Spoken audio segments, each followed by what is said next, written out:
ಎಲ್ಲರಿಗೂ ನಮಸ್ಕಾರಗಳು. ನಾನು ನಿಮ್ಮ ಹಿತೈಷಿ ಯಲ್ಲಪ್ಪ ಕಮ್ದಾಳ್. ಇವತ್ತಿನ ಸ್ಪೆಷಲ್ ಟಾಪಿಕ್ ಸೈಕಾಲಜಿಯ ಪರಿಚಯ ಅನ್ನುವಂಥ ಇಂಟ್ರೊಡಕ್ಷನ್ ಆಫ್ ದಿ ಸೈಕಾಲಜಿ ಅನ್ನುವಂಥದ್ದು. ಪ್ರಸ್ತುತ ಸಂದರ್ಭದಲ್ಲಿ ಶಿಕ್ಷಕರಿಗೆ ಅತಿ ಅವಶ್ಯಕವಾಗಿ ಬೇಕೇ ಬೇಕಿದು, ಎಸ್ಪೆಷಲಿ ತರಗತಿಯ ಶಿಕ್ಷಕರಿಗೆ ಅನ್ನುವಂಥದ್ದು. ನೋಡ್ರಿ, ಮುಖ್ಯವಾದಂತ ಅಂಶ ಏನಪ್ಪಾ, ನಿಮ್ಗೊಂದು ಗುಡ್ ನ್ಯೂಸ್ ಏನಪ್ಪಾ ಅಂತಂದ್ರೆ, ಕರ್ನಾಟಕ ಸರ್ಕಾರ ಒಳ ಮೀಸಲಾತಿಯನ್ನ ಫೈನಲ್ ಮಾಡಿದೆ. ಇನ್ನು ನೆಕ್ಸ್ಟ್ ಸ್ಟೆಪ್ ಅಧಿಸೂಚನೆ ಹೊರಡಿಸುವುದು. ಫಸ್ಟ್ ಅತಿ ಹೆಚ್ಚು ವೇಕೆಂಟ್ ಇರುವಂತದ್ದು ಡಿಪಾರ್ಟ್ಮೆಂಟ್ ಅಂತಂದ್ರೆ ಎಜುಕೇಶನ್ ಡಿಪಾರ್ಟ್ಮೆಂಟ್. ಹಾಗಾಗಿ ಅಲ್ಲಿ ಹುದ್ದೆಗಳು ಖಾಲಿ ಜಾಸ್ತಿ ಇದೆ. ಹಾಗಾಗಿ ಕಾಲ್ಫಾರ್ಮ್ ಫಸ್ಟ್ ಆಗ್ತಾವ, 100% ಆಗ್ತಾವ. ಅದಕ್ಕೋಸ್ಕರ ಇಲ್ಲಿ ಟೆಟ್ ನಡೆಸಿ ಅವರು ಸಿಇಟಿ ನಡೆಸ್ತಾರ ಅಥವಾ ಸಿಇಟಿ ನಡೆಸ್ತಾರ ಫಸ್ಟ್ ಅನ್ನೋದು ಇನ್ನು ಕ್ಲಾರಿಟಿ ಇಲ್ಲ. ಬಟ್ ಒಟ್ಟಿನಲ್ಲಿ ಕಾಲ್ಫಾರ್ಮ್ ಆಗ್ತದೆ. ಅದಕ್ಕೋಸ್ಕರ ಈ ಬೋಧಕ ಹುದ್ದೆಯನ್ನ ನೀವು ಏನು ಬಯಸಿರಲ್ಲ, ಆ ಬೋಧಕ ಹುದ್ದೆಯಲ್ಲಿ ನೀವು ನಿಮ್ಮದೇ ಆದಂತ ಛಾಪನ್ನ ಮೂಡಿಸ್ಬೇಕಿತ್ತಪ್ಪ ಅಂತಂದ್ರೆ, ಮತ್ತೆ ಎಕ್ಸಾಮ್ ನಲ್ಲಿ ಅತ್ಯುತ್ತಮ ಅಂಕವನ್ನ ಪಡಿಬೇಕಿತ್ತಪ್ಪ ಅಂತಂದ್ರೆ ಮನೋವಿಜ್ಞಾನ ಅತಿ ಅವಶ್ಯಕವಾಗಿ, ನೀವು ಮನೋವಿಜ್ಞಾನವನ್ನ ಅತಿ ಅವಶ್ಯಕವಾಗಿ ಓದಲೇಬೇಕಾಗತ್ತೆ. ಈ ಮನೋವಿಜ್ಞಾನದ ಮೇಲೆ ವಿವಿಧ ವಿಷಯಗಳ ಪೆಡಗಾಗಿ ನಿಂತಿರುತ್ತದೆ ಬೋಧನಾಶಾಸ್ತ್ರ. ಯಾರು ಸಮಗ್ರವಾಗಿ ಡೆಪ್ತ್ ಆಗಿ ಮಲ್ಟಿಪಲ್ ವೇದಲ್ಲಿ ಡೈವರ್ಜೆಂಟ್ ಅಂಡ್ ಕನ್ವರ್ಜೆಂಟ್ ಥಿಂಕಿಂಗ್ ಹಿನ್ನೆಲೆಯಲ್ಲಿ ಕ್ರಿಟಿಸೈಸ್ ಮಾಡಿ ಆ ಸೈಕಾಲಜಿಯನ್ನ ಓದಿರ್ತಾರ, ಡೆಪ್ತ್ ಕ್ವಶನ್ಸ್ ಬಂದ್ರು ಕೂಡ ಕ್ರ್ಯಾಕ್ ಮಾಡುವಂತ ಎಬಿಲಿಟಿ ಅವ್ರಿಗೆ ಬರ್ತದ ಓದ್ದವ್ರಿಗೆ. ಅದಕ್ಕೋಸ್ಕರ ಇವತ್ತಿನಿಂದ ನಾನು ಶಿಕ್ಷಕರಾಗಿ ಮನೋವಿಜ್ಞಾನದ ಬಗ್ಗೆ ಡಿಸ್ಕಷನ್ ಮಾಡ್ತಾ ಬರ್ತೇನೆ. ಇವತ್ತು ಸ್ಟಾರ್ಟ್ ಆಗ್ತದ, ಕಂಟಿನ್ಯೂ ಡೈಲಿ ಒಂದೊಂದು ಕ್ಲಾಸ್ ಅನ್ನ ಮಾಡ್ತಾ ಬರ್ತೇನೆ. ಶಿಕ್ಷಕರಾಗಿ ಮನೋವಿಜ್ಞಾನವನ್ನ ನಾನು ದಿನಾಲು ವಿವಿಧ ಟಾಪಿಕ್ ಅನ್ನ ತಗೊಂಡು ನಿಮ್ಮ ಮುಂದೆ ಡಿಸ್ಕಷನ್ ಮಾಡ್ತಾ ಬರ್ತೇನೆ. ಸುಮಾರು 9 ವರ್ಷಗಳಿಂದ ನಾನು ಮನೋವಿಜ್ಞಾನ ಬೋಧಕನಾಗಿ ಉಪನ್ಯಾಸ ನೀಡ್ತಾ ಇದ್ದೀನಿ ರಾಜ್ಯದ ಬೇರೆ ಬೇರೆ ಸಂಸ್ಥೆಗಳಲ್ಲಿ.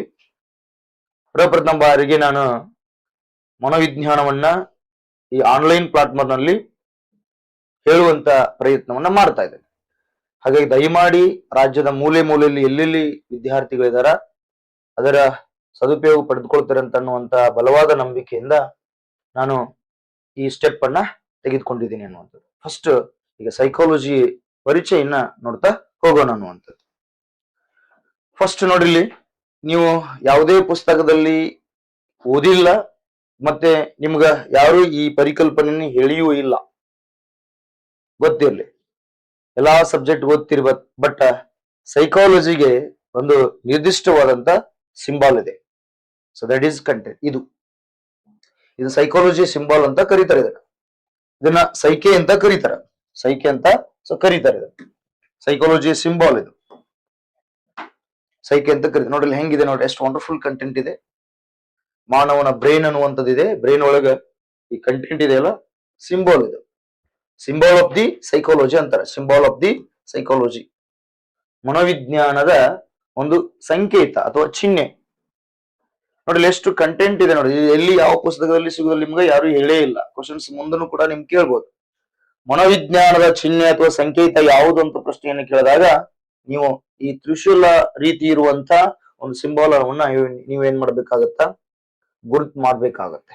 ಹಾಗಾದ್ರೆ ನೋಡಿಲ್ಲಿ, ಸೊ ಇದ್ರೊಳಗೆ ಏನಿದೆಪ್ಪ ಅಂತಂದ್ರೆ ನೋಡಲಿ, ಇದರಲ್ಲಿ ಮನಸ್ಸಿದೆ, ಮೈಂಡ್ ಇದೆ, ಸೋಲ್ ಇದೆ ಅಂಡ್ ಫಿಸಿಕಲ್ ಸ್ಟ್ರಕ್ಚರ್ ಅನ್ನೋದು ಕಂಟೆಂಟ್ ಐತಿ.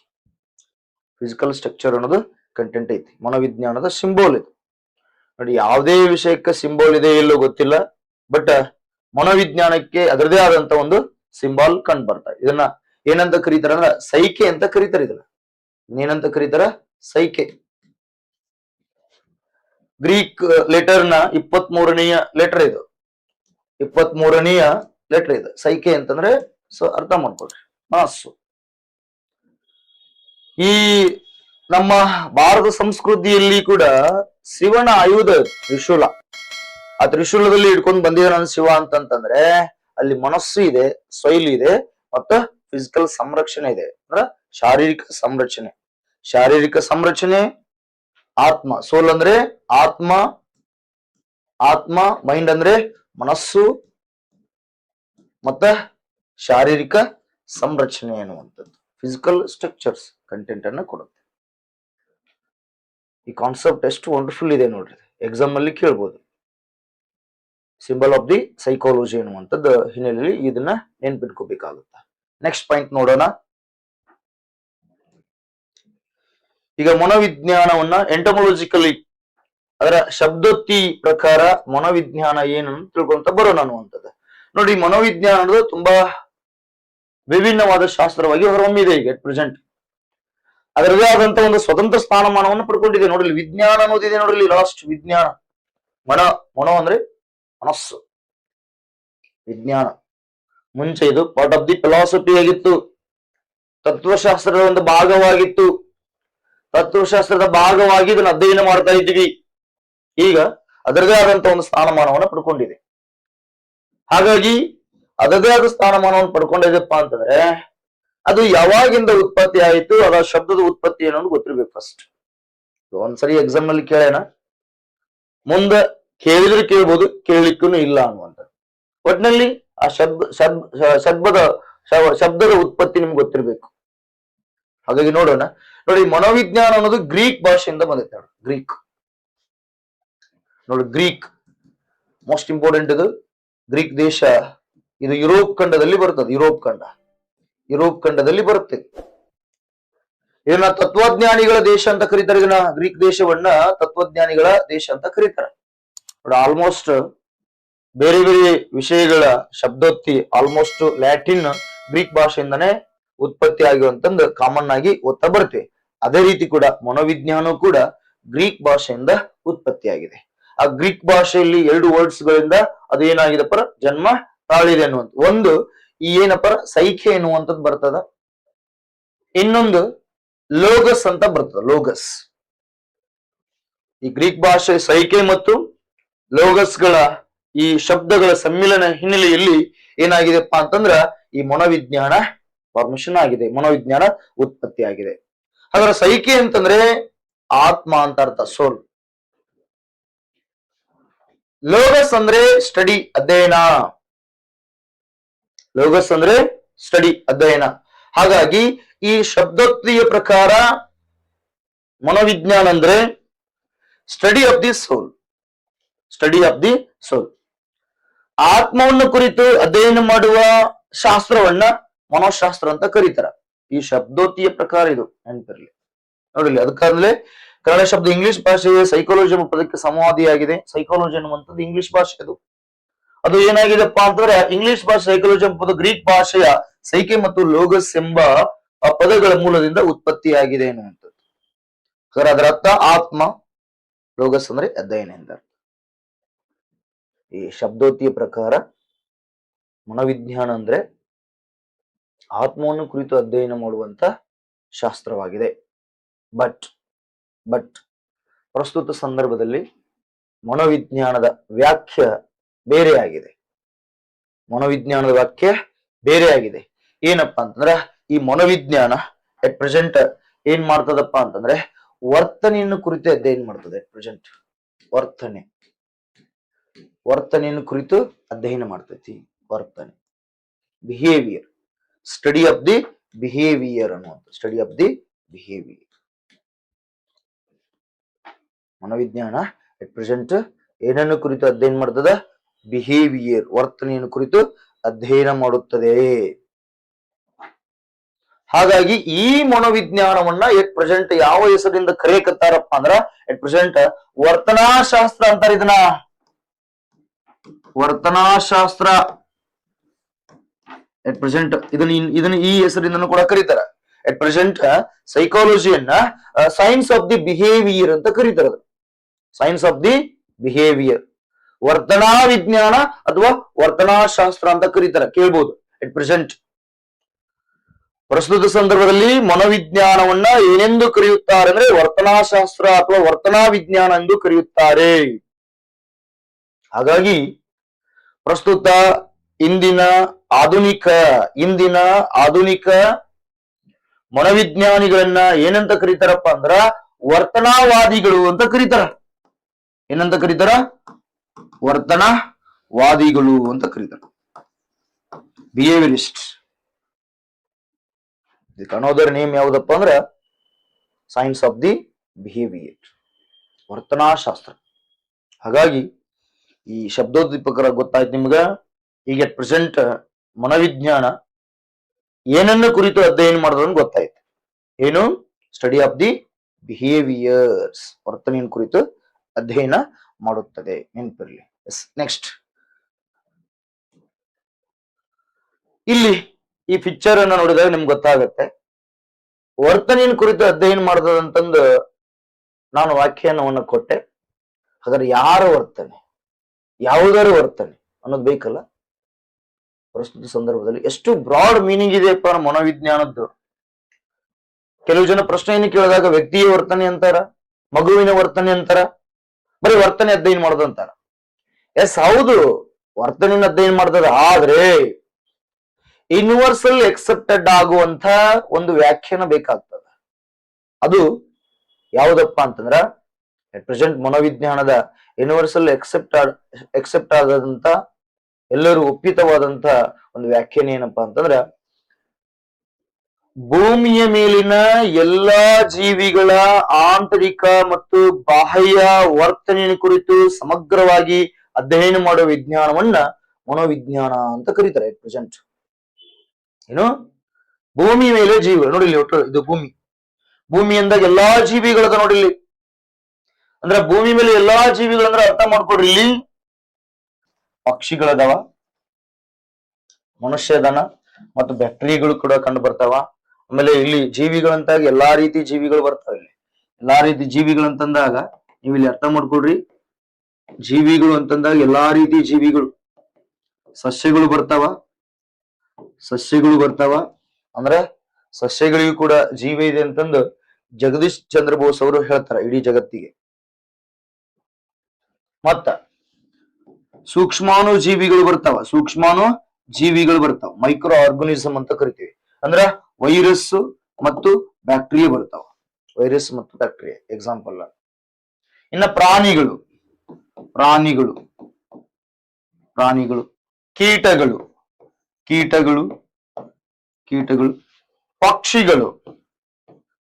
ಪಕ್ಷಿಗಳು ಮತ್ತು ಜಲಚರ ಜೀವರಾಶಿಗಳು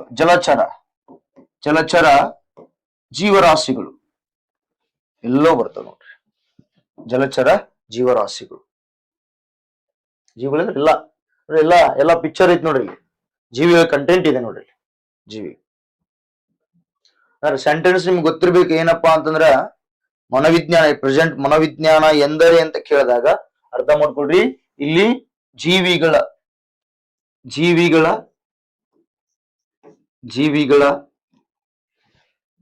ಆಂತರಿಕ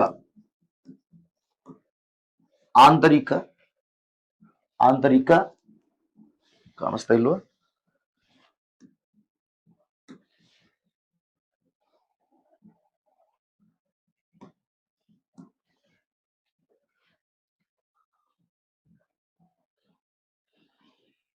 ಇಲ್ಲಿ ಜೀವಿಗಳ ಆಂತರಿಕ ಮತ್ತು ಬಾಹ್ಯ, ಇಂಟರ್ನಲ್ ಅಂಡ್ ಎಕ್ಸ್ಟರ್ನಲ್, ಆಂತರಿಕ ಮತ್ತು ಬಾಹ್ಯ ವರ್ತನೆಯನ್ನು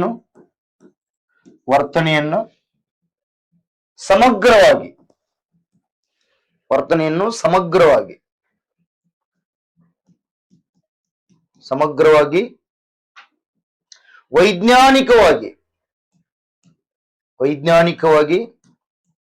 ಅಧ್ಯಯನ ಮಾಡುವ ಶಾಸ್ತ್ರವನ್ನ ಮನೋವಿಜ್ಞಾನ ಅಂತ ಕರೀತಾರೆ.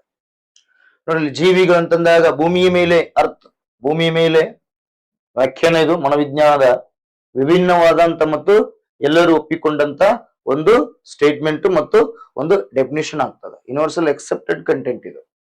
ಭೂಮಿ ಅಂತಂದ್ರೆ ಏನು? ಭೂಮಿನ ಏನಂತ ಕರೀತಾರ? ಜೈವಿಕ ಗ್ರಹ ಅಂತ ಕರೀತಾರ. ಜೈವಿಕ ಗ್ರಹದಲ್ಲಿನ ಜೀವಿಗಳ ಆಂತರಿಕ ಮತ್ತು ಬಾಹ್ಯ ವರ್ತನೆಯನ್ನ ಸಮಗ್ರವಾಗಿ ವೈಜ್ಞಾನಿಕವಾಗಿ ಅಧ್ಯಯನ ಮಾಡುವ ಶಾಸ್ತ್ರವನ್ನ ಮನೋವಿಜ್ಞಾನ ಅಂತ ಕರೀತಾರೆ. ಅದಕ್ಕೆ ನೋಡ್ರಿ, ಇಲ್ಲಿ ಎಲ್ಲಾ ಜೀವಿ ಅದಾವ. ಈ ಜೀವಿಗಳ ವರ್ತನೆಯನ್ನ ಆಂತರಿಕವಾಗಿ ಮತ್ತು ಬಾಹ್ಯವಾಗಿ ವೈಜ್ಞಾನಿಕ ಅಧ್ಯಯನ ಮಾಡುವಂತ ಶಾಸ್ತ್ರ ಭೂಮಿ. ಇದು ಭೂಮಿಯನ್ನ ಗ್ರೀನ್ ಪ್ಲಾನೆಟ್ ಅಂತ ಕರೀತಾರ, ಲಿವಿಂಗ್ ಪ್ಲಾನೆಟ್ ಅಂತ ಕೂಡ ಕರೀತಾರ, ಮತ್ತು ಬ್ಲೂ ಪ್ಲಾನೆಟ್ ಅಂತ ಕರೀತಾರ. ಆ ಭೂಮಿಯಲ್ಲಿ ಎಲ್ಲಾ ಜೀವಿಗಳು ಬರ್ತಾವ. ಆ ಜೀವಿಗಳ ವರ್ತನೆಯನ್ನ ಸಮಗ್ರವಾಗಿ ವೈಜ್ಞಾನಿಕವಾಗಿ ಅಧ್ಯಯನ ಮಾಡುವಂತ ಶಾಸ್ತ್ರ ಈಗ ಅಟ್ ಪ್ರೆಸೆಂಟ್. ಅದಕ್ಕೆ ನಿಮ್ ಪ್ರಶ್ನೆಯನ್ನು ಕೇಳಿದಾಗ ಮನೋವಿಜ್ಞಾನ ಈ ಕೆಳಗಿನ ಕುರಿತು ಅಧ್ಯಯನ ಮಾಡುತ್ತದೆ ಅಂತ ಪ್ರಶ್ನೆ ಕೇಳಿದಾಗ ಫಸ್ಟ್ ಎ ಆಪ್ಷನ್ಸ್ ಏನ್ ಬರ್ತದ ಅಂದ್ರೆ ವ್ಯಕ್ತಿಯ ವರ್ತನೆಯನ್ನು ಕುರಿತು ಅಧ್ಯಯನ ಮಾಡ್ತದ. ವ್ಯಕ್ತಿಯ ವರ್ತನೆ. ಬಿ ಮಗುವಿನ ವರ್ತನೆ. ಸಿ ವಿದ್ಯಾರ್ಥಿಯ ವರ್ತನೆ.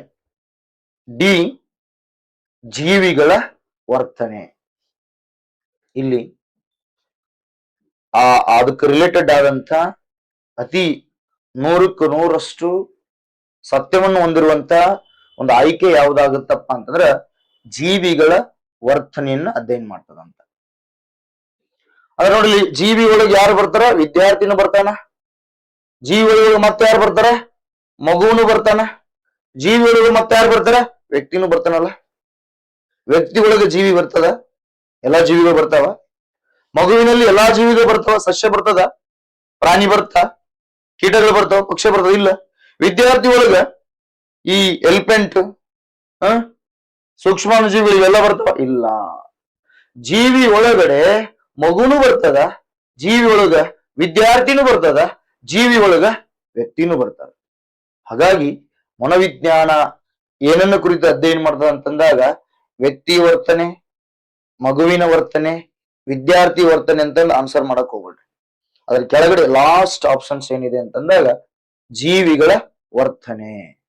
ಜೀವಿಗಳ ವರ್ತನೆ ಅಂದ್ರೆ ಮಗುನು ಒಂದು ಕೂಡ ಜೀವಿನಲ್ಲ, ವಿದ್ಯಾರ್ಥಿ ಕೂಡ ಒಂದು ಜೀವಿನಲ್ಲ, ವ್ಯಕ್ತಿನೂ ಕೂಡ ಒಂದು ಜೀವಿ. ಹಾಗಾಗಿ ಮನೋವಿಜ್ಞಾನದ ಆಧುನಿಕ ಮತ್ತು ಪ್ರಸ್ತುತ ಒಂದು ವಿಭಿನ್ನವಾದಂತ ಯೂನಿವರ್ಸಲ್ ಎಕ್ಸೆಪ್ಟ್ ಆದಂತ ಒಂದು ವ್ಯಾಖ್ಯಾನ ಏನಪ್ಪಾ ಅಂತಂದಾಗ ಜೀವಿಗಳ ಆಂತರಿಕ ಬಾಹ್ಯ ಸಮಗ್ರವಾಗಿ ವರ್ತನೆಯನ್ನು ಕುರಿತು ಅಧ್ಯಯನ ಮಾಡುವಂತ ಶಾಸ್ತ್ರ ಅಂತಂದ ನೀವು ಆನ್ಸರ್ ಮಾಡ್ಬೇಕಾಗತ್ತ ಅನ್ನುವಂಥದ್ದು.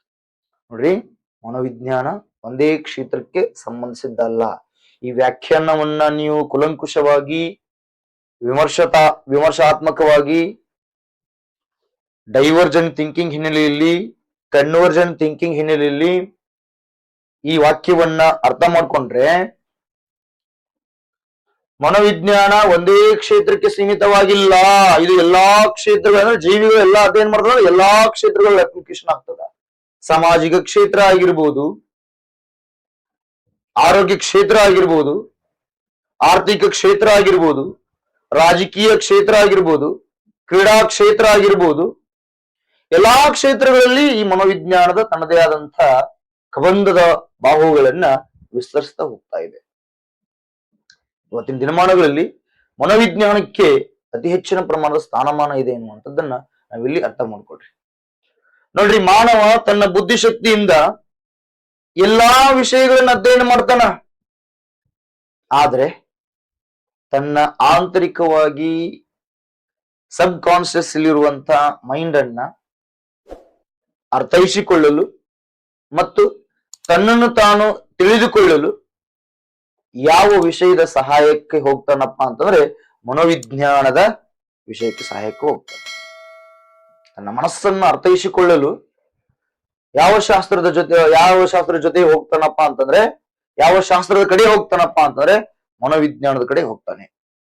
ಅಷ್ಟು ಡಿಫ್ರೆಂಟ್ ಆದಂತ ಸಬ್ಜೆಕ್ಟ್ ಇದು, ಡಿವೈನ್ ಸಬ್ಜೆಕ್ಟ್ ಇದೆ. ಹಾಗಾಗಿ ಇದನ್ನ ಡಿವೈನ್ ಸೈಕಾಲಜಿ ಅಂದ್ರೂ ಕೂಡ ಇದಕ್ಕ ತಪ್ಪಲ್ಲ ಅನ್ನುವಂಥದ್ದು. ಇವತ್ತ ಇಂದಿನ ಯುಗವನ್ನ ಆರ್ಟಿಫಿಷಿಯಲ್ ಇಂಟೆಲಿಜೆನ್ಸ್ ಯುಗ ಅಂತ ಕರೀತಾರ, ಕೃತಕ ಬುದ್ಧಿಮತ್ತೆ ಯುಗ ಅಥವಾ ಯಾಂಬು ಅಂತ ಕರೀತಾರೆ. ಯಾಂಬು ಅಂದ್ರೆ ಯಾಂತ್ರಿಕ ಬುದ್ಧಿಶಕ್ತಿ ಯುಗ ಅಂತ ಕರೀತಾರ. ಆ intelligence, artificial intelligence content create ಆಗ್ಲಿಕ್ಕೆ ಸಬ್ಜೆಕ್ಟ್ ಯಾವ್ದು ಕಾರಣ ಆಗಿದೆಪ್ಪ ಅಂದ್ರ ನಮ್ಮ ಸೈಕಾಲಜಿ ಅನ್ನುವಂಥದ್ದು. ಆ ಸೈಕಾಲಜಿಯಲ್ಲಿ ಒಂದು ಇಂಟೆಲಿಜೆನ್ಸ್ ಅನ್ನುವಂತ ಟಾಪಿಕ್ ಬರ್ತದ. ಎಮೋಷನಲ್ ಇಂಟೆಲಿಜೆನ್ಸ್ ಅಂಡ್ ಇಂಟೆಲಿಜೆನ್ಸ್ ಅನ್ನುವಂತ ಒಂದು ಚಾಪ್ಟರ್ ಇದೆ. ಆ ಬುದ್ಧಿಶಕ್ತಿ ಇದೆ, ಸಂವೇಗಾತ್ಮಕ ಬುದ್ಧಿಶಕ್ತಿ ಇದೆ. ಆ ಬುದ್ಧಿಶಕ್ತಿ ಅನ್ನೋ ಚಾಪ್ಟರ್ ಹಿಂದನೆ, ಆ ಹಿನ್ನೆಲೆಯಲ್ಲೇ ಆರ್ಟಿಫಿಷಿಯಲ್ ಇಂಟೆಲಿಜೆನ್ಸ್ ಅನ್ನುವಂಥದ್ದು ಕ್ರಿಯೇಟ್ ಆಗೈತಿ. ಅರ್ಥ ಮಾಡ್ಕೊಳ್ಳಿ, ಅಷ್ಟು ಸ್ಟ್ಯಾಂಡರ್ಡ್ ಇದೆ ಸಬ್ಜೆಕ್ಟ್. ಹಾಗಾಗಿ ಭಾವಿ ಗೋರ್ಮೆಂಟ್ ಶಿಕ್ಷಕರಾಗುವವರಿಗೆ ಈ ಮನೋವಿಜ್ಞಾನದ ಬಗ್ಗೆ ತುಂಬಾ ಸಮಗ್ರವಾದಂತ ನಾಲೆಜ್ ಬೇಕು. ನಿಮಗೆ ಸಮಗ್ರವಾದ ನಾಲೆಜ್ ಬೇಕು.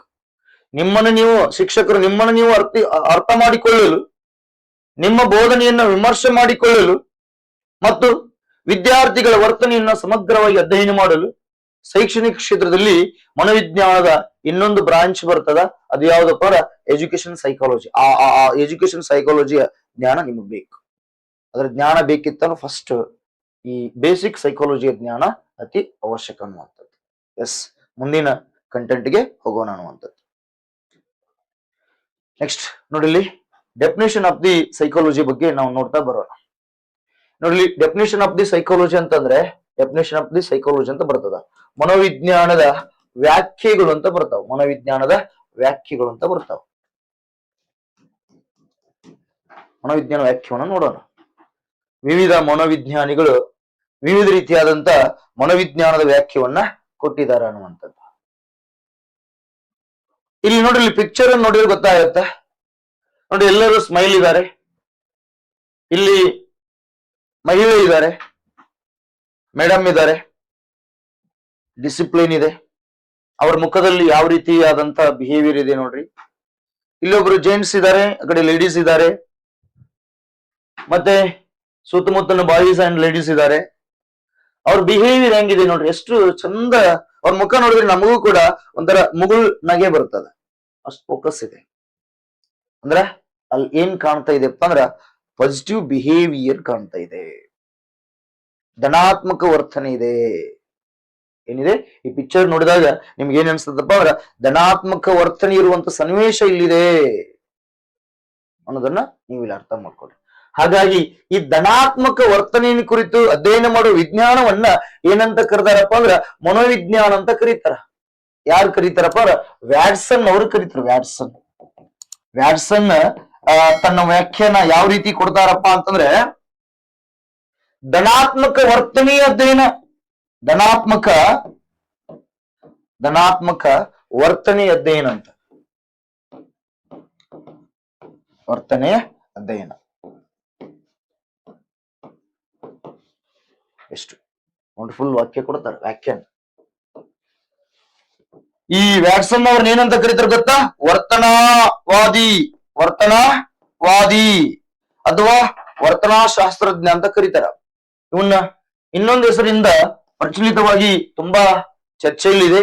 ಏನಪ್ಪಾ ಅಂದ್ರ father of the behaviour science ಅಂತ ಕರೀತಾರೆ. Father of the behaviour science. ವರ್ತನಶಾಸ್ತ್ರದ ಪಿತಾಮಹ ಅಂತ ಕರೀತಾರೆ. ಯಾರನ್ನ? ವ್ಯಾಟ್ಸನ್ ಅವ್ರು ಯಾವ ವ್ಯಾಖ್ಯಾನ ಕೊಡ್ತಾರ ನೋಡ್ರಿ? ಧನಾತ್ಮಕ ಪಾಸಿಟಿವ್ ಬಿಹೇವಿಯರ್, ಮನೋವಿಜ್ಞಾನ ಧನಾತ್ಮಕ ವರ್ತನೆಯನ್ನು ಕುರಿತು ಅಧ್ಯಯನ ಮಾಡಿದ್ರ ಅದನ್ನ ಮನೋವಿಜ್ಞಾನ ಅಂತಂದು ಕರೆದಾರೆ. ಯಾರು? ವ್ಯಾಟ್ಸನ್. ಪ್ರಶ್ನೆ ಬಂದಿದೆ ಇದು, ಇದ್ರ ಮೇಲೆ ಫೋಕಸ್ ಅಲ್ಲಿ. ಹಾಗಾಗಿ ಆ ಪಿಕ್ಚರ್ ನೋಡಿದ್ರೆ ಗೊತ್ತಾಗ್ಬೇಕು. ಅಲ್ಲಿರುವಂತ ಒಂದು ಸನ್ನಿವೇಶ, ಅಲ್ಲಿರುವಂತ ಪಿಕ್ಚರ್ಸ್ ಏನನ್ನ ಇಂಡಿಕೇಶನ್ ಕೊಡ್ತದಪ್ಪ? ಪಾಸಿಟಿವ್ ಬಿಹೇವಿಯರ್ ಅನ್ನ ಇಂಡಿಕೇಶನ್ ಕೊಡುತ್ತೆ. ಎಸ್, ಇವರ ವ್ಯಾಖ್ಯಾನ ಗೊತ್ತಾಯ್ತು. ನೆಕ್ಸ್ಟ್ ಓನ್ಲಿ ಪಾಸಿಟಿವ್ ಇದು ನೋಡಿನ, ನೆಗೆಟಿವ್ ಬಗ್ಗೆ ಹೇಳಿಲ್ಲ ಅವರು, ನೆನಪಿರ್ಲಿ. ನೆಗೆಟಿವ್ ಬಿಹೇವಿಯರ್ ಬಗ್ಗೆ ಹೇಳಿಲ್ಲ. ಕೀ ಪಾಯಿಂಟ್ಸ್ ನೆನಪಿರ್ಲಿ ಇದು. ಈ ಪಾಯಿಂಟ್ಸ್ ಓನ್ಲಿ ಪಾಸಿಟಿವ್ ಪರ್ಟಿಕ್ಯುಲರ್ ಆಗಿ ಹೇಳಿದಾರೆ ಅವರು, ಧನಾತ್ಮಕ ವರ್ತನೆ ಅಧ್ಯಯನ ಮಾಡೋದು ಅಂತ. ಹಾಗಾಗಿ ನೆಗೆಟಿವ್ ಇಲ್ಲ ಇಲ್ಲಿ, ಅರ್ಥ ಮಾಡ್ಕೊಡ್ರಿ. ಎಸ್, ನೆಕ್ಸ್ಟ್ ಇಲ್ಲಿ ನೋಡ್ರಿ, ಈ ಪಿಕ್ಚರ್ ನೋಡಿದಾಗ ಈ ಹಲವು ರೀತಿ ಸನ್ನಿವೇಶಗಳು ಕಂಡು ಬರ್ತಾವ ನೋಡ್ರಿ. ಜಾಗಿಂಗ್ ಮಾಡೋದು, ರನ್ನಿಂಗ್ ಮಾಡೋದು ಕಂಟೆಂಟ್ ಇದೆ. ಆಮೇಲೆ ಈ ಲ್ಯಾಪ್ಟಾಪ್ ತಗೊಂಡು ವರ್ಕ್ ಮಾಡುವಂತ ಕಂಟೆಂಟ್ ಕಂಡು ಬರ್ತದ. ಇಲ್ಲಿ ಸ್ಕೂಲಿಗೋ ಅಥವಾ ಕಾಲೇಜಿಗೆ ಹೋಗುವಂತ ಕಂಟೆಂಟ್ ಕಂಡು ಬರ್ತದ. ಇಲ್ಲಿ ವರ್ಕ್ ಮಾಡುವಂತ ಕಂಟೆಂಟ್ ಕಂಡು ಬರ್ತದ. ಇಲ್ಲಿ ಸ್ವಿಮ್ಮಿಂಗ್ ಅನ್ನೋದು ಕಂಟೆಂಟ್, ಇಲ್ಲಿ ಸೈಕ್ಲಿಂಗ್ ಅನ್ನುವಂಥದ್ದು, ಇಲ್ಲಿ ಯೋಗ ಅನ್ನುವಂಥದ್ದು, ಅಲ್ಲಿ ಹಾಡುವುದು ಇದೆ ಕಂಡು ಬರ್ತದ. ಅಲ್ಲಿ ನಿದ್ದೆ ಮಾಡೋದು, ಇಲ್ಲಿ ಜಿಮ್ ಮಾಡೋದು, ಇಲ್ಲಿ ಸಫಾಯಿ ಮಾಡೋದು, ವಿವಿಧ ಸನ್ನಿವೇಶಗಳು ಕಂಡು ಬರ್ತಾ ಇದಾವೆ. ಅಂದ್ರ ವಿವಿಧ ಸನ್ನಿವೇಶ ಅಂತಂದ್ರ ಇಲ್ಲಿ ನೀವು ಇಲ್ಲಿ ಅರ್ಥ ಮಾಡ್ಕೊಡ್ರಿ ಏನೇನ ಸ್ಟಡಿ ಮಾಡ್ತದಪ್ಪ ಅಂತಂದ್ರ ಇಲ್ಲಿ ಹೆನ್ರಿ ಗ್ಯಾರೆಟ್ ಅವರು ಬರ್ತಾರೆ. ಹೆನ್ರಿ ಗ್ಯಾರೆಟ್ ಅವರು ಒಂದು ವ್ಯಾಖ್ಯಾನವನ್ನ ಕೊಡ್ತಾರೆ. ಹೆನ್ರಿ ಗ್ಯಾರೆಟ್ ಅವರು ಒಂದು ವ್ಯಾಖ್ಯಾನವನ್ನ ಕೊಡ್ತಾರೆ. ಏನು ವ್ಯಾಖ್ಯಾನ ಕೊಡ್ತಾರಪ್ಪ ಅಂತಂದ್ರ ಮಾನವನ ವರ್ತನೆಯ ಅಧ್ಯಯನವನ್ನ ಮಾನವನ ವರ್ತನೆಯ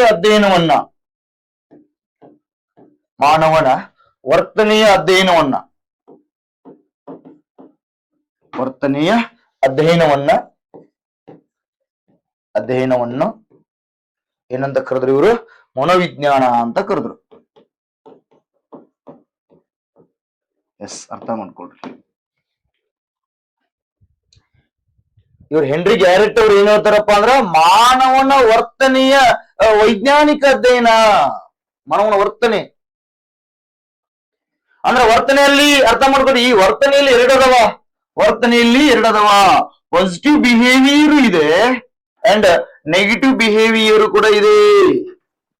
ಅಂದ್ರೆ ಮಾನವ ತನ್ನ ಜೀವಿತಾವಧಿಯಲ್ಲಿ ಏನೆಲ್ಲ ಚಟುವಟಿಕೆ ಮಾಡ್ತಾನಲ್ಲ, ಏನೆಲ್ಲ ಬಿಹೇವಿಯರ್ ಮಾಡ್ತಾನಲ್ಲ, ಅವೆಲ್ಲ ಬಿಹೇವಿಯರ್ಗಳು ಇದರಲ್ಲಿ ಇದಾವೆ. ಅಂದ್ರ ಅರ್ಥ ಇನ್ನೊಬ್ಬರಿಗೆ ಹೆಲ್ಪ್ನು ಮಾಡಿರುವಂತ ಬಿಹೇವಿಯರ್ ಕಂಡು ಬರ್ತದ, ಇನ್ನೊಬ್ಬರಿಗೆ ಹೊಡೆಯುವಂತ ಬಿಹೇವಿಯರ್ ಕಂಡು ಬರ್ತದ.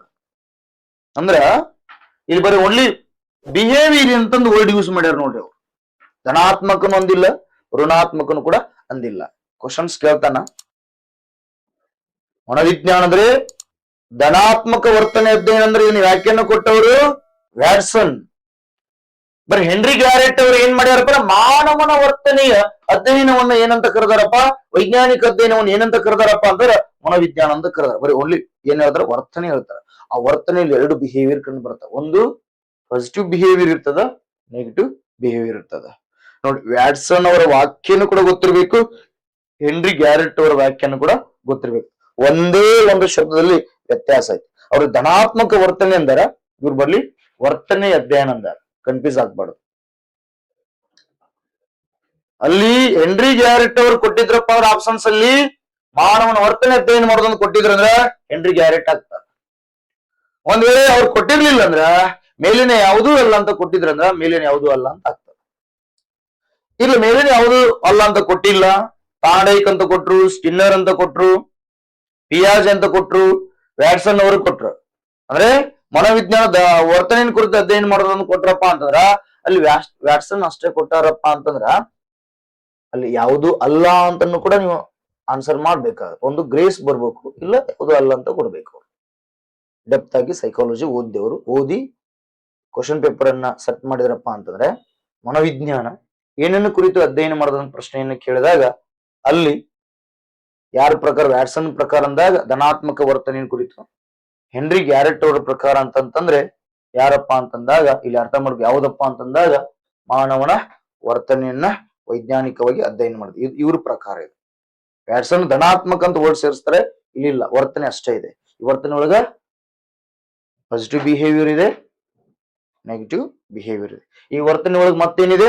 ಇಂಟರ್ನಲ್ ಕಂಟೆಂಟ್ ಇದೆ, ಎಕ್ಸ್ಟರ್ನಲ್ ಕಂಟೆಂಟ್ ಇದೆ. ಆಂತರಿಕ ಅಂಶನೂ ಇದೆ ಮತ್ತು ಬಾಹ್ಯವಾದ ಅಂಶನೂ ಕೂಡ ಇದೆ ಅನ್ನೋದನ್ನ ನೀವು ಇಲ್ಲಿ ಅರ್ಥ ಮಾಡ್ಕೊಡಿ. ಈ ಪಾಯಿಂಟ್ಸ್ ಯಾಕಂದ್ರೆ ಇಂಟ್ರೊಡಕ್ಷನ್ ಸೈಕಾಲಜಿ ಆದ್ರೆ ಕಾನ್ಸೆಪ್ಟ್ ಕ್ಲಿಯರ್ ಮಾಡ್ಕೊಂಡ್ರೆ ಮುಂದಿನ ಎಲ್ಲವೂ ಅರ್ಥ ಆಗ್ತಾ ಬರ್ತದ. ಇಡೀ ಸೈಕಾಲಜಿ ನಿಂತಿದ್ದು ಈ ವರ್ಡ್ ಮೇಲೆ ನೆನಪಿರ್ಲಿ, ಬಿಹೇವಿಯರ್ ಮೇಲೆ ನಿಂತಿದೆ. ಈ ವರ್ಡ್ ಅನ್ನ ನೀವು ಅರ್ಥ ಮಾಡ್ಕೊಂಡ್ರಿ ಅಂದ್ರೆ ಸೈಕಾಲಜಿ ಬೇಗ ಅರ್ಥ ಆಗುತ್ತೆ. ಇಡೀ ಸೈಕಾಲಜಿ ನಿಂತಿದೆ ಬಿಹೇವಿಯರ್ ಅಂತ ಒಂದೇ ವರ್ಡ್ ಅಲ್ಲಿ ನಿಂತಿದೆ, ಅರ್ಥ ಮಾಡ್ಕೊಳ್ರಿ. ಒಬ್ಬ ವ್ಯಕ್ತಿ ಹಿಂಗದಾನ ಅಂತಂದ್ ಹೇಳ್ಬೇಕಾದ್ರೆ ಅವನ ಬಿಹೇವಿಯರ್ ಅನ್ನ ನೋಡಿನೇ ಅವ ಹಂಗದಾನ ಅನ್ನೋದನ್ನ ಹೇಳಿಕ್ ಸಾಧ್ಯ. ಒಬ್ಬ ವ್ಯಕ್ತಿತ್ವವನ್ನ ಫೈಂಡ್ ಔಟ್ ಮಾಡ್ಲಿಕ್ಕೆ ಬಿಹೇವಿಯರ್ ಕಾರಣ ಆಗ್ತದೆ. ಹಾಗಾಗಿ ಇಡೀ ಟೋಟಲ್ ಸೈಕಾಲಜಿ ನಿಂತಿದ್ದು ಯಾವ ಒಂದು ವರ್ಡ್ ಮೇಲೆ ಅಂದ್ರೆ ಬಿಹೇವಿಯರ್ ಮೇಲೆ. ನೆನಪರ್ಲಿ, ಬಾಯ್ಪಟ್ಟು ಹೊಡಿಬಾರ್ದ ಸೈಕಾಲಜಿಯನ್ನ. ಒಂದು ಕಾನ್ಸೆಪ್ಟ್ ಅನ್ನು ಓದಿದ್ರಂದ್ರ ಮಲ್ಟಿಪಲ್ ಥಿಂಕ್ ಮಾಡಿ ಅದನ್ನ ನೆನ್ಪಿಟ್ಕೋಬೇಕು. ಒಟ್ರಾಸ ಬಾಯ್ಪಟ್ಟು ಹೊಡ್ಕೊಂತ ಕುಂತ್ರ ಅದು ಅರ್ಥ ಆಗಲ್ಲ ಸಬ್ಜೆಕ್ಟ್. ಎಸ್, ನೆಕ್ಸ್ಟ್ ತಗೊಳ್ಳೋಣ. ಈಗ ನೋಡ್ರಿ, ಇಲ್ಲಿ ಕುಟುಂಬ ಇದೆ, ಇಲ್ಲಿ ಫ್ರೆಂಡ್ಸ್ ಇದ್ದಾನೆ, ಕಲೀಗ್ಸ್ ಇದ್ದಾರೆ ಅವರೆಲ್ಲ. ಇದು ಏನನ್ನ ಇಂಡಿಕೇಶನ್ ಕೊಡ್ತದಪ್ಪ ಅಂದ್ರ ಸೊಸೈಟಿ ಇದೆ ಅಂತ. ಸೊಸೈಟಿ ನಗರನೂ ಇದೆ, ಜನರ ಸಮುದಾಯ ಇದೆ, ಒಂದು ಸಮುದಾಯವನ್ನು ಕನ್ಸಿಡರ್ ಆಗ್ತಾ ಇದೆ, ಒಂದು ಕುಟುಂಬ ಅಂತ ಕನ್ಸಿಡರ್ ಆಗ್ತಾ ಇದೆ, ಇದು ಸೊಸೈಟಿ ಅಂತ ಕೂಡ ಕನ್ಸಿಡರ್ ಆಗ್ತಾ ಇದೆ. ಅಂದ್ರೆ ಸೊಸೈಟಿಯಲ್ಲಿ ಏನಿರ್ತದಪ್ಪ ಅಂತರ್ಕ್ರಿಯೆ ಇರ್ತದ, ಇಂಟರಾಕ್ಷನ್ ಅನ್ನೋದು ಕಂಟೆಂಟ್ ಬರ್ತದ, ಮತ್ತು ಅಂತರ್ ಸಂಬಂಧ ಅಂತ ಬರ್ತದ, ಇಂಟರ್ ರಿಲೇಷನ್ಸ್ ಅನ್ನು ಕೂಡ ಬರ್ತದ ಅಲ್ಲಿ. ಹಾಗಾಗಿ ಇನ್ನೊಬ್ರು ಮನೋವಿಜ್ಞಾನಿ ಒಂದು ವ್ಯಾಖ್ಯಾನವನ್ನು ಕೊಡ್ತಾರ. ಆ ವ್ಯಾಖ್ಯಾನ ಯಾವುದಪ್ಪ ಅಂತಂದ್ರೆ ಅವ್ರ ಹೆಸರು ಏನಪ್ಪಾ ಅಂತಂದಾಗ ಕ್ರೋ ಮತ್ತು ಕ್ರೋ. ಮೋಸ್ಟ್ ಇಂಪಾರ್ಟೆಂಟ್, ಕ್ರೋ ಮತ್ತು ಕ್ರೋ ಅವ್ರು ಏನ್ ಮಾಡ್ತಾರಪ್ಪ ಅಂತಂದ್ರ ಇವರೊಂದು ವ್ಯಾಖ್ಯಾನ ಕೊಡ್ತಾರ. ಏನು ವ್ಯಾಖ್ಯಾನ ಕೊಡ್ತಾರಂದ್ರೆ ಇಲ್ಲಿ ಅರ್ಥ ಮಾಡ್ಕೊಡ್ರಿ. ಮಾನವನ ವರ್ತನೆ ಮತ್ತು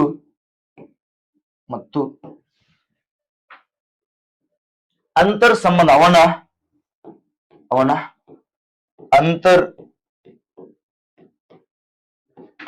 ಸಂಬಂಧಗಳ ಕುರಿತು ಅಧ್ಯಯನ ಮಾಡುವ ಶಾಸ್ತ್ರವನ್ನ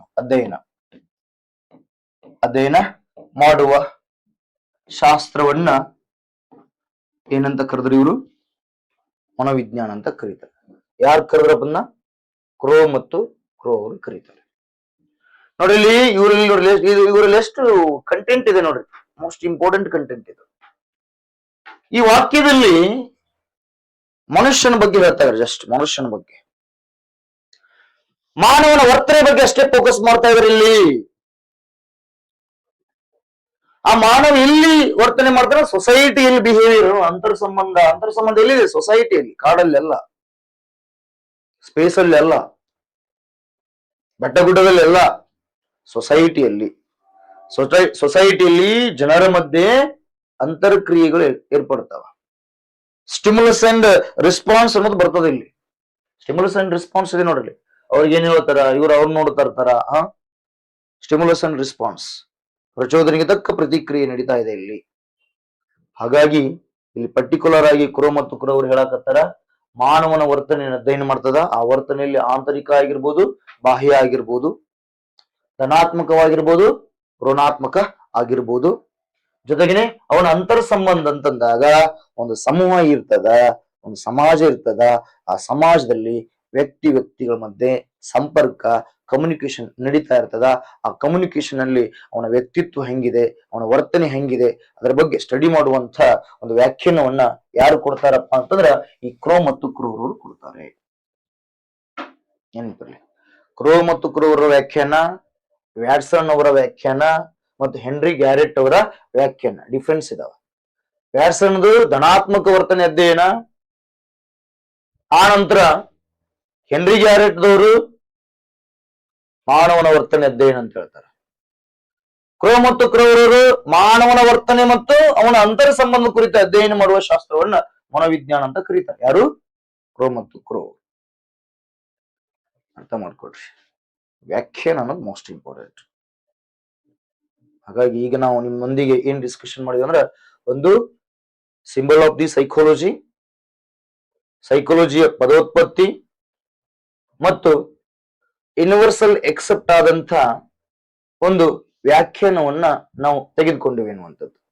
ಇವರೆಲ್ಲ ವ್ಯಾಖ್ಯಾನವನ್ನ ಪರಿಗಣಿಸಿ ಲಾಸ್ಟ್ ಅಲ್ಲಿ ಆಧುನಿಕ ಮನೋವಿಜ್ಞಾನಿಗಳು ಏನು ವ್ಯಾಖ್ಯಾನ ಕೊಡ್ತಾರಪ್ಪ ಅಂದ್ರ, ಭೂಮಿಯಲ್ಲಿನ ಜೀವಿಗಳ ಆಂತರಿಕ ಬಾಹ್ಯ ವರ್ತನೆಯನ್ನ ಸಮಗ್ರವಾಗಿ ವೈಜ್ಞಾನಿಕವಾಗಿ ಅಧ್ಯಯನ ಮಾಡುವ ಶಾಸ್ತ್ರವನ್ನ ಮನೋವಿಜ್ಞಾನ ಅಂತ ಕರೀತಾರೆ. ಅದನ್ನು ಕೂಡ ನಿಮ್ಗೆ ಡಿಸ್ಕಷನ್ ಮಾಡಿದ್ದೇನೆ. ಹಾಗಾಗಿ ಇದು ನಿಮ್ಗೆ ಅಷ್ಟೇ ಪರಿಚಯ ಅಷ್ಟೇ, ಇದು ಮನೋವಿಜ್ಞಾನದ ಪರಿಚಯ ಅಷ್ಟೇ. ಅದರ ಮೀನಿಂಗ್, ಅದರ ಶಬ್ದೋತ್ಪತ್ತಿ ಮತ್ತು ಅವರ ವ್ಯಾಖ್ಯಾನ ಅನ್ನುವಂಥದ್ದು. ಇಷ್ಟು ಇಂಟ್ರೊಡಕ್ಷನ್ ಕೊಟ್ಟಿದ್ದೀನಿ ನಿಮ್ಗೆ. ಮುಂದಿನ ತರಗತಿಯಲ್ಲಿ ಮನೋವಿಜ್ಞಾನದ ವಿಶೇಷ ಟಾಪಿಕ್ ನೊಂದಿಗೆ ಮತ್ತೊಮ್ಮೆ ಭೇಟಿ ಆಗ್ತೀನಿ. ಎಸ್, ಧನ್ಯವಾದಗಳು. Yes, okay.